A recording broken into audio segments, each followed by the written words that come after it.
ইফতারিতে এমন একটা healthy dish থাকলে আর কি লাগে। আমি কিভাবে হেলদি ডিশটা বানালাম সেটা আপনাদের মাঝে শেয়ার করব।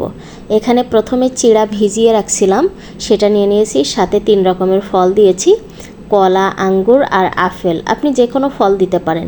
সাথে দিয়ে দিলাম লিকুইড দুধটা দিয়ে এর মধ্যে দিয়ে দেবো আমি টক দই। কেউ চাইলে মিষ্টি দই দিতে পারেন যদি একটু মিষ্টি খেতে পছন্দ করেন, বাট এটা টক দই দিলে একদম হেলদি, পারফেক্ট হেলদি হবে। তো আমি টক দইটা দিয়ে নিলাম। এরপরে দিয়ে দেবো হচ্ছে মধু। তো আমি কিছুটা পরিমাণ মধু দিয়ে দিচ্ছি, দেখে বুঝতে পারছেন। সারাদিন রোজা রাখার পর এরম হেলদি খাবার খেলে তো কথাই নেই, পেটও ভরবে, সাথে একদম স্বাস্থ্যকর খাবার হবে। সাথে দিয়ে দিচ্ছি খেজুর কুচি। ভাজা পোড়া খাওয়াচ্ছে, এটা খাওয়া অনেক বেটার। তো খেজুরটা আমি একটু বিচি ছাড়িয়ে ছোট ছোট কিউব করে কেটে নিয়েছি, দিয়ে দিলাম। আর সামান্য নুন দিয়ে দিচ্ছি। এখন একটু মিশিয়ে নিচ্ছি। চিড়াটা আগে থেকে ভিজিয়ে রাখবেন, তাহলে একদম সফট হয়ে যাবে।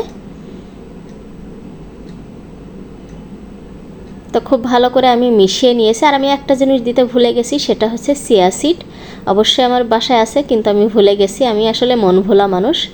এরপরে দিয়ে দিচ্ছি একটু গুঁড়া দুধ উপর থেকে, তাহলে এটা বেশি হচ্ছে টেস্ট আসবে। তো এভাবে করে খেয়ে দেখবেন, পেটও ভরবে, সাথে মনে করেন হেলদিও হবে, কোনো গ্যাস ট্যাস হবে না। দেখা যায় ভাজা পোড়া তো শরীরের জন্য একদমই ভালো নয়। তো মাঝে মধ্যে খাওয়া যায়, সব সময় না। তো আমিও মাঝে মধ্যে খাই, মাঝে মধ্যে হেলদি খাবার খাই, মাঝে মধ্যে আনহেলদি খাবার খাই। আর রোজা থেকে একটু ভাজা পোড়া না খেলেও ভালো লাগে না, মাঝে মধ্যে খাই।